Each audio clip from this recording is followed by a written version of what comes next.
Today is Monday, May 12th. We'll tell you about a possible trade deal with China while the U.S. helps negotiate the end of several different conflicts. Also, a group of white South Africans is being flown to the U.S. We'll tell you why the U.S. granted them refugee status over others. Plus, where outages led to travel troubles over the weekend, why the jockey who won the Kentucky Derby was just punished, and how some shopping is changing starting today. Those stories and even more news to know next. Welcome to The Newsworthy. All the day's news in around 10 minutes. Fast, fair, fun, and on the go. I'm Erica Mandy. Thanks so much for being here. You ready? Let's do this. The U.S. government has been involved in high-stakes talks over the weekend, and today it's expected to announce some high-profile deals. For example, the White House says a trade deal was reached with China, and Chinese officials say there's an announcement coming that will be good news for the world. That's a big turnaround since the tit-for-tat trade war in recent months has left the U.S. and China with what the U.S. Treasury Secretary has called an effective trade embargo. Cargo traffic into U.S. ports has gone way down, while retailers have said tariffs might make price hikes inevitable. Now, details of a deal are set to be announced today.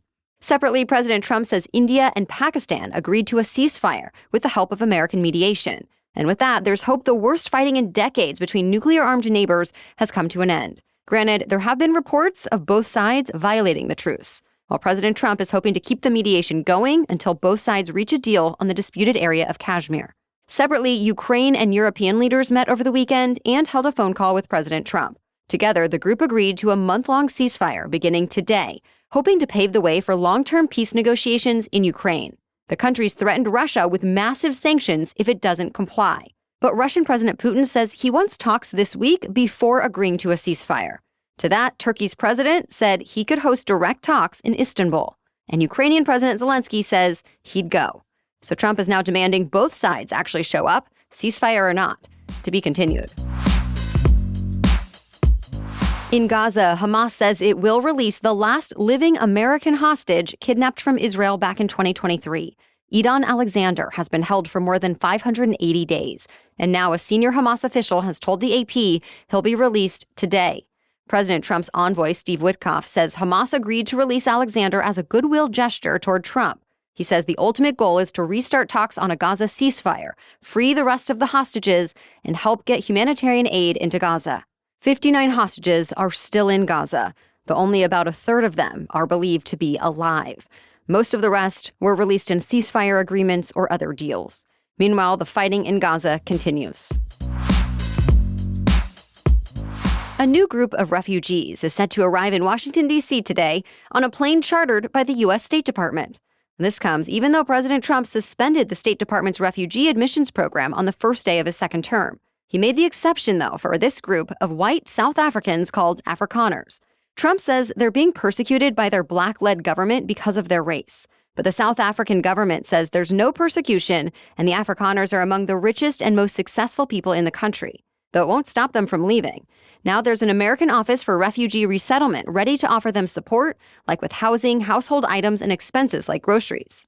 Meanwhile, there are lawsuits challenging President Trump's efforts to stop refugee arrivals from other countries like Afghanistan, Iraq, most of sub-Saharan Africa, and elsewhere. Of course, that's just one part of President Trump's immigration crackdown that's being challenged. It's a fight that came to a head over the weekend when Democratic lawmakers faced off with Homeland Security Department officers in Newark, New Jersey.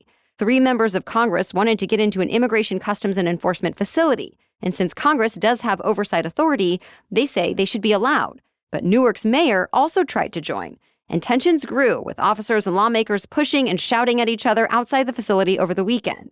Eventually, the mayor was arrested for trespassing. And now the Homeland Security Department says more arrests could be coming. Stay tuned. President Trump apparently has a plan to lower Americans' prescription drug costs. He says it's all laid out in an executive order he's set to sign today. It will apparently cut prescription prices to the level paid by other high-income countries. The president says that will make drugs cost anywhere from 30 to 80% less. And it's true that Americans often pay a lot more right now than people do elsewhere. Many drug makers expect the order will apply to Medicare, Medicaid, or other government programs. So far, Trump has not specified, but more details are expected to come out this morning.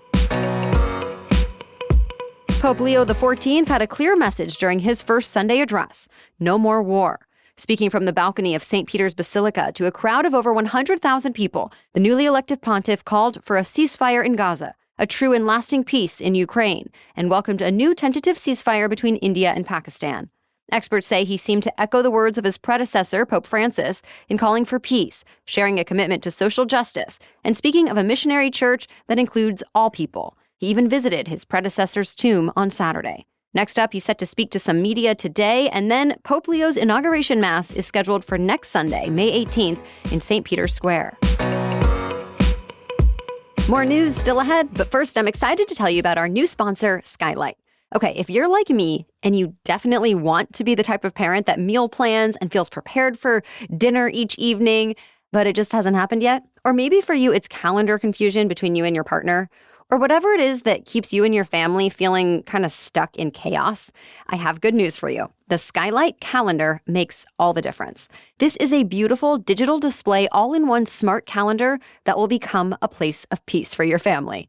My husband and I can not only sync our calendars for any events that affect the family, we also have a shared grocery list now, a shared to-do list, and a shared meal planning calendar where I can literally send a URL, picture, or PDF and instantly get recipes uploaded and saved. This is a game changer.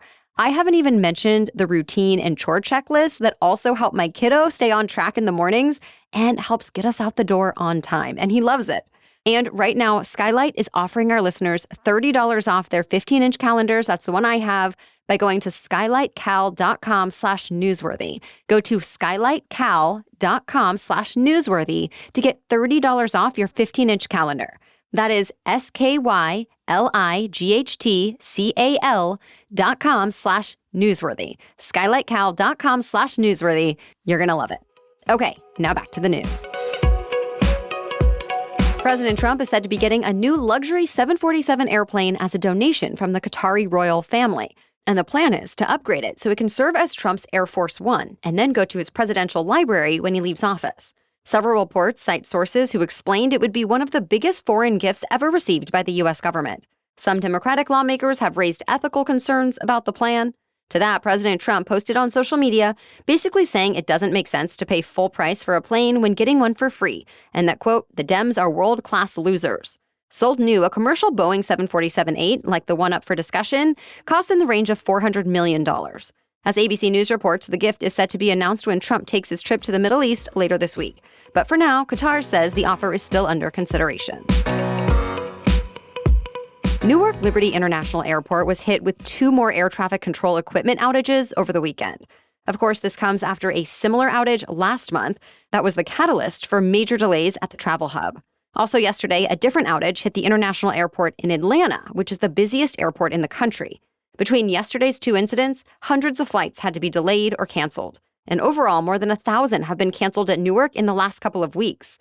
But as of this morning, everything is apparently working smoothly, and the Transportation Secretary insists it's safe to fly. Airline executives back that up, saying flying is actually the safest way to travel. In the meantime, upgrades are slated for the outdated traffic control system.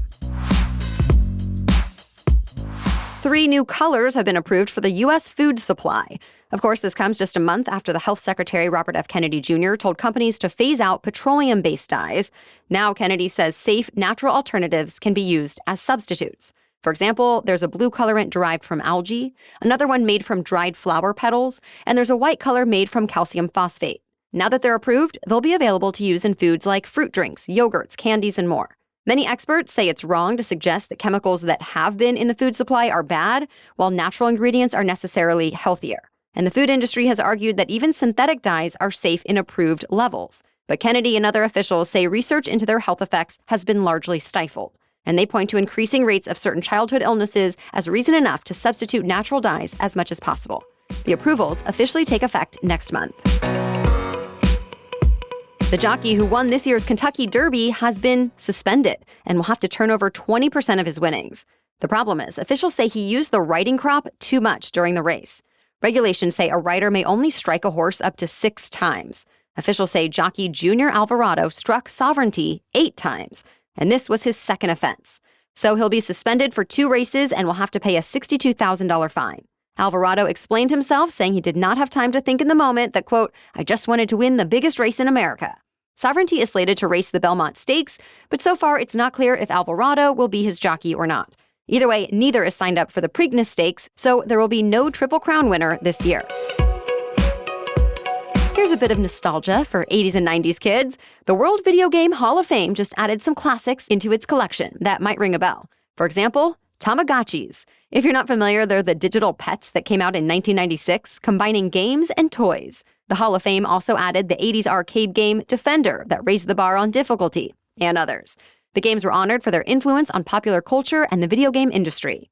Some of the games that just missed the cut this year included Frogger, Golden Tee, Angry Birds, and NBA 2K. Anyone can nominate a game for the Hall of Fame, but the final decision is voted on by historians and journalists. The hall is on display at the Strong National Museum of Play in Rochester, New York. That's it for the main news, so now it's time for Money Monday, when we talk about one interesting money-related news story. But first, this episode is sponsored by Honeylove. Spring is here, and that also means wedding season is in full swing. Or maybe you have some graduation ceremonies coming up or baby showers. Whatever the event, if you have a reason to get dressed up, remember that a great outfit often starts with great shapewear. And thanks to Honeylove, you don't have to suffer in uncomfortable or restrictive or ugly shapewear. Honeylove sets a new standard, starting with their targeted compression to sculpt and smooth where you want it and ease off where you don't. That means it's super effective and comfortable. And because of flexible boning in the side seams, you'll never deal with rolling up or rolling down, aka no tugging at your dress all day or night. It's why our executive producer chose Honeylove for her wedding day, and I've now continued to choose Honeylove for every special event since learning about the brand. Treat yourself to the most comfortable shapewear on earth and save 20% off site-wide at honeylove.com/newsworthy. Use our exclusive link to get 20% off, honeylove.com/newsworthy. After your purchase, they'll ask you where you've heard about them, so please support our show and tell them we sent you. Experience the new standard in shapewear with Honeylove. Now, back to Money Monday. Just in time for summer, you might start noticing changes when booking hotels and buying tickets. The FTC's new rule against hidden fees for any live events or vacation rentals kicks in today. In other words, it's the deadline for businesses like hotels, Ticketmaster, and StubHub to change the checkout process so all charges are disclosed upfront. When officials finalized the rule last year, they said it would save customers up to 53 million hours of wasted time each year searching for the total price for tickets and lodging. It's also supposed to help people be able to comparison shop so they know they're getting the best deal. To be clear, the rule does not keep businesses from adding fees, and it doesn't limit the amount of fees they can charge. It just outlaws the so-called bait and switch ordeal, when you think you're paying one price, only to find the total to be much higher once all the mandatory fees and charges are added. Businesses that don't embrace these new rules could be ordered to refund customers money or pay fines. Many platforms have already been rolling out changes ahead of today's deadline. Thank you so much for joining us today. We'll be back with even more news to know tomorrow. For now, have a great day.